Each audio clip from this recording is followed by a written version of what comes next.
So, recently, I've been really interested in rereading a lot of the old Dark Horse Star Wars stuff, and trying to find it wherever I can because, you know, Marvel more or less killed it, and the rest of the extended universe. Thanks, Disney. You do a lot of good things, Disney, but at the same time, you also bitch-slap the rest of the other companies, don't you?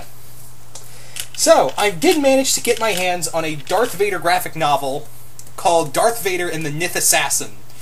This is a pretty good one, and I actually got this more from my dad because he's a bigger Star Wars fan. More to the point, he's more of a Darth Vader fan. It doesn't, because it's hilarious, too. Because no matter what, like, it could be a comic or something else, like a novel or something, as long as it has Darth Vader on it, he'll be interested in reading it. Like, Darth Vader's his favorite fictional character with good more so than Captain Kirk or, you know, anyone from Star Trek. As most of you guys know, he's a very big Star Trek fan. But, you know, when it comes to Star Wars, guy with the breathing problem and the force choke comes first. So, I got this for him. Yeah, I'm such a good son, right?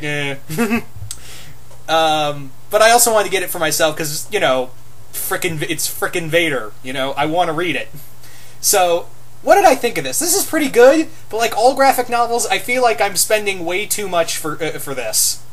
And it was $26 to get this, and it felt really short because I was on the bus coming back home, and I was like, did I finish that all? And we're still... Then again, I am a fast reader, so... Yeah... Maybe that. That actually may be more to the point. That actually may be more... that actually may be it, because I'm a very fast reader, so that may be the bigger problem, is that I'm... that I just blazed right through it. That and the other comic I got, and I'll get to that review in a moment. In the other video. But yeah, this is actually pretty good. The artwork in here is just fantastic. I love the artwork in here. Now, this takes place between episode 3 and 4, and Vader is still getting used to, well, being Vader.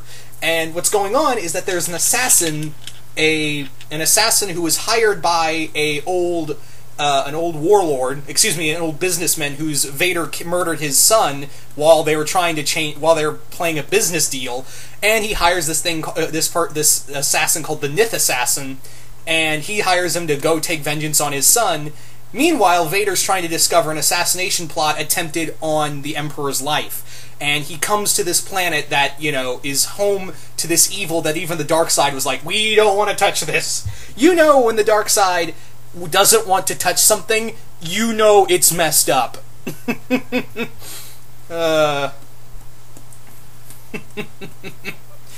Yeah. You know it's, you know it's really bad when the dark side's like, fuck that. Anyway, so with that being said, it is a very quick read, but on the other hand, it is if you're a Darth Vader fan, I do recommend this. And there is an epic fight between the assassin and Vader, but it's more or less Vader just going ham on his ass. Like, seriously, the Vader's just like, when the Nth Assassin comes after Vader, Vader's just like, I knew you were there the whole time, dude. It's not, you know, and he even says, like, look, you're highly skilled. You almost caught me off guard. Drop this assassination contract and, you know, come work for the Empire, and I'll put your skills to better use. And the assassin's like, no, I got a job to do. And Vader has this brilliant line of, if you decide to come to the Empire, don't mention that screw up with the tree, because Vader actually force pulls him out of a tree, and Vader says, that was very embarrassing. Vader cracked a joke in here, and it's like morbidly funny. What else in here that was pretty good? The story in itself feels like the whole Nth Assassin thing was like very... It just felt like an afterthought. Because I thought it would be a whole story of Vader playing this cat and mouse game with the assassin, rather than Vader's just been like, look, you've been a nuisance to me, and I've been dealing with this assassination plot on the Emperor's life. I ain't got time for you. Ain't nobody got time for you.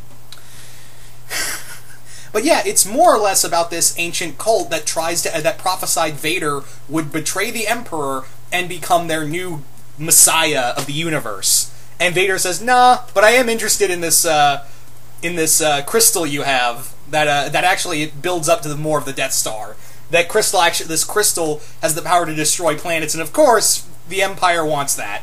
And it's hilarious. Again, there's this great moment where the High Priest of this dark cult talks to Vader, and he's like, "Look, you will open the doors to chaos. The prophecy must be fulfilled." And Vader just force pulls the crystal out of the planet's core, and he goes, "Prophecy fulfilled," and he blows up the planet. Oh, that was so good. But yeah, if you're a Star Wars fan, I do recommend this. I'm a fast reader, so it was really quick. So hopefully my dad's a little bit of a slower reader. I don't know. That wasn't an insult, by the way. Anyway, so this is a good comic. If you're a die-hard Star Wars fan, I highly recommend it. I really want to read Ghost Prison. I understand Ghost Prison's like the best Darth Vader.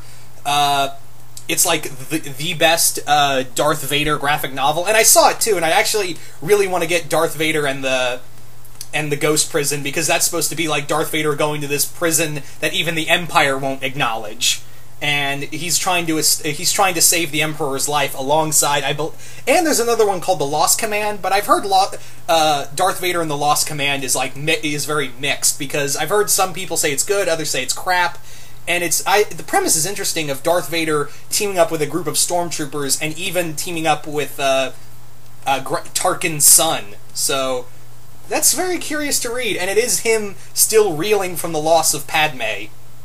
So anyway. Yeah. Not much else to say about this, other than it was really good. And yeah, if you're a Star Wars fan, I do recommend getting this, and also along with anything else from the Dark Horse comics. Now, before anyone asks, no, I have not read every single Dark Horse comic, so please don't say in the comments below, hey, review such and such, like Rogue Squadron, or Empire, or Quill and Voss, because I don't have the money to buy every single goddamn Dark Horse comic. Okay? I was lucky to get this. And I'm trying to scrounge up money to get Ghost Asylum, assuming it's still at that comic book shop I was at. So yeah. But I will take recommendations. I will take recommendations, like what else I should pick up. Anyway, once again, hope you all enjoyed this, and I will see you guys later.